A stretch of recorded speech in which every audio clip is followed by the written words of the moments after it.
तो नमस्कार बच्चों, आप लोगों का कल से सेंटअप एग्ज़ाम होने वाला है। क्लास 10 के लिए क्लास 10 का सेंटअप का एग्ज़ाम होने वाला है। हिंदी और संस्कृत का ऑब्जेक्टिव एवं सब्जेक्टिव प्रश्न पत्र लाए हैं। वायरल प्रश्न पत्र है। चलते हैं प्रश्न की ओर। प्रश्न यहाँ एक दे रखा है यहाँ पर, स्वामी दयानंद का जन्म किस वर्ष हुआ था? बताइए आप लोग, स्वामी दयानंद का जन्म किस वर्ष हुआ था? आप लोग पूरे साल मेहनत से पढ़े हैं, बताइए इसका राइट आंसर क्या होगा? तो इसका राइट आंसर हो जाएगा सी। इसका राइट आंसर हो जाएगा सी, 1824 ईस्वी में। चलते हैं अगले प्रश्न की ओर। प्रश्न नंबर 2 का रहा, स्वामी दयानंद की मृत्यु कब हुई थी? तो स्वामी दयानंद की मृत्यु कब हुई थी बताइए आप लोग। तो स्वामी दयानंद की मृत्यु हुई थी 1883 ईस्वी में। प्रश्न नंबर 2 का राइट आंसर ए होगा। ऑप्शन नंबर ए इसका राइट आंसर है। चलते हैं अगले प्रश्न की ओर।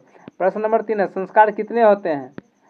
यहाँ पर पूछ रहा है प्रश्न, संस्कार कितने होते हैं? आपको ये नहीं पूछा है कि संस्कार कितने प्रकार के हैं। प्रकार के होते हैं 6, परंतु यहाँ प्रश्न पूछ रखा है संस्कार होते कितने हैं। तो इसका राइट आंसर हो जाएगा ए, 16। संस्कार कितने होते हैं? 16 होते हैं। चलते हैं अगले प्रश्न की ओर। प्रश्न नंबर 4,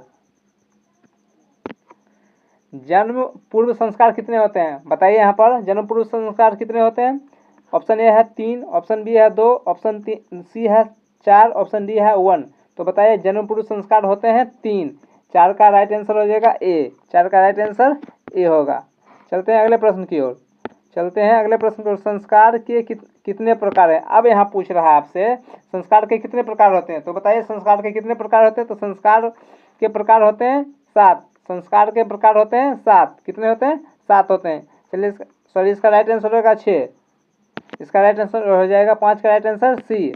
5 का राइट आंसर सी। चलते हैं अगले प्रश्न को। शिशु अवस्था में कितने संस्कार होते हैं? शिशु अवस्था में कितने संस्कार होते हैं? तो शिशु अवस्था में संस्कार होते हैं 6।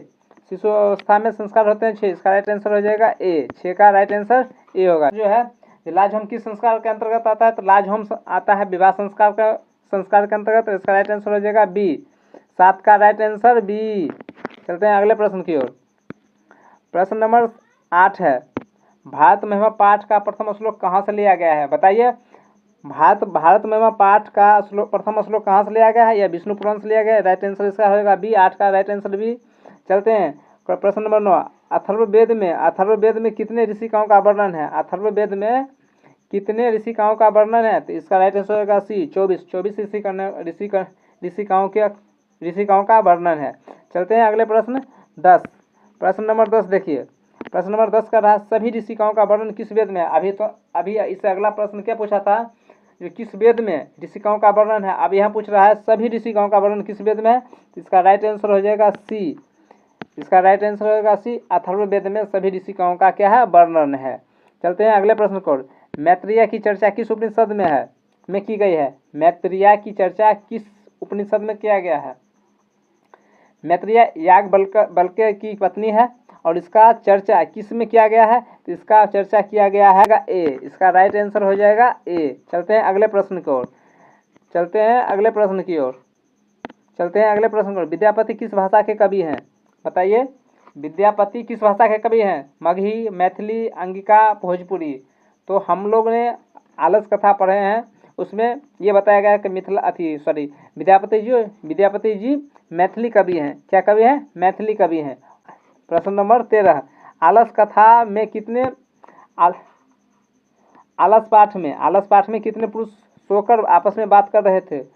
आपस में सोकर 4 पुरुष क्या कर रहे थे? बात कर रहे थे। प्रश्न नंबर 14 का रहा, वीरेश्वर कौन थे? सहायक, परिचारी, मंत्री, रक्षक। तो वीरेश्वर क्या थे? मंत्री थे। इसका राइट आंसर हो जाएगा सी। 14 का राइट आंसर सी। चलते हैं अगले प्रश्न की ओर। नीतिकार आलस को किसके समान मानते हैं? नीतिकार आलस को किसके समान मानते हैं?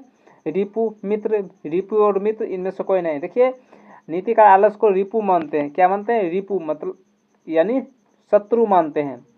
आलस को क्या मानते हैं? शत्रु। किसी भी मनुष्य में अगर आलस है, वो शत्रु का शिकार हो चुका है। चलते हैं अगले प्रश्न नंबर 16, मैथिली के अलावा किस भाषा में विद्यापति का स्वामित्व था? प्रश्न ये कर रहा है मैथिली के अलावा और किस भाषा के स्वामित्व थे और किस भाषा में वह पढ़ना लिखना जानते थे, तो वो संस्कृत भाषा में जानते थे। 16 का राइट आंसर हो जाएगा सी। चलते हैं अगले प्रश्न को। 17 नंबर प्रश्न है। 17 नंबर प्रश्न कर रहा है, पटना किस नदी के किनारे, पटना किस नदी के किनारे बसा है? गंडक, सोन, गंगा, पुनपुन। तो बताइए इसका राइट आंसर क्या होगा? तो 17 का राइट आंसर होगा सी, ऑप्शन नंबर सी। पटना जो है गंगा नदी के किनारे क्या है? बसा है। ये पाटलिपुत्र वैभव में पढ़ेंगे, चैप्टर पढ़े होंगे, उसमें बताया गया है। देखिए प्रश्न नंबर 18 कर रहा है, प्रश्न नंबर 18 कर रहा है, गांधी सेतु कहाँ स्थित है? गांधी सेतु कहाँ स्थित है? तो गांधी सेतु पटना में अवस्थित है। कहाँ में? पटना में। 18 बी इसका राइट आंसर है। चलते हैं अगले प्रश्न को।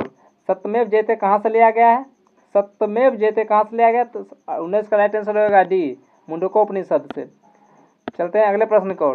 ना नृतम में कौन सी संधि है? ना नृतम में कौन सी संधि है? तो इसमें ना नृतम में है दीर्घ संधि। क्या है? ऑप्शन नंबर डी इसका राइट आंसर है। ऑप्शन नंबर डी इसका क्या है? राइट आंसर है। चलते हैं अगले प्रश्न की ओर। रमा शब्द का रूपी सप्तमी विभक्ति द्विवचन में क्या होगा? तो इसका होगा राइट आंसर ए, रमासु। 21 का राइट आंसर ए होगा। देखिए प्रश्न नंबर 22,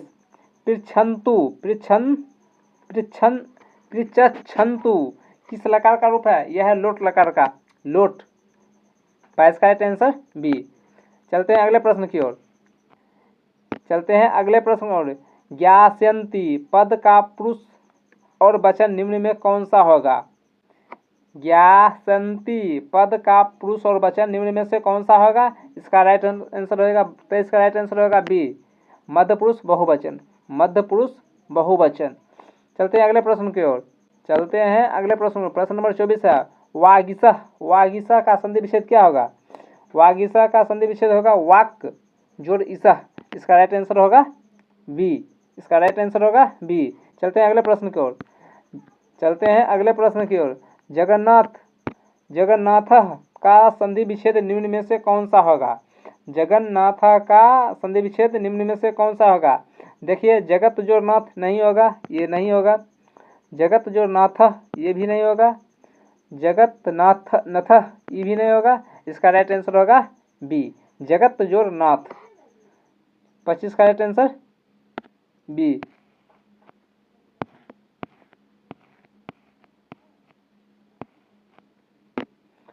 प्रश्न नंबर 26, पठितवती में कौन सा प्रत्यय है? पठितवती में कौन सा प्रत्यय है? वक्तवतु इसका राइट आंसर होगा बी। चलते हैं अगले प्रश्न की ओर। स्त्री प्रत्यय की कुल संख्या कितनी है? स्त्री प्रत्यय की कुल संख्या कितनी है? तो स्त्री प्रत्यय की कुल संख्या 8 है। इसका राइट आंसर होगा सी। चलते हैं अगले प्रश्न की ओर। संस्कृत में कुल कितने कारक हैं? संस्कृत में कुल कितने कारक हैं? संस्कृत में कुल कारक की संख्या भी 8 है। इसका राइट आंसर होगा बी। चलते हैं अगले प्रश्न की ओर। प्रश्न नंबर यहाँ पर 29, साक्ष्यतः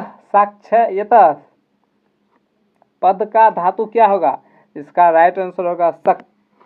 29 का राइट आंसर ए। चलते हैं अगले प्रश्न को। प्रश्न नंबर लास्ट 30। देखिए विप्राह गम ददाती रेखांकित पद में कौन सी विभक्ति है? तो इसमें चतुर्थी विभक्ति है। आंसर होगा ए। तो दोस्तों हमने अभी आपको ऑब्जेक्टिव करा दिए हैं। अब कुछ ही क्षणों के बाद आप लोग को सब्जेक्टिव भी कराया जाएगा।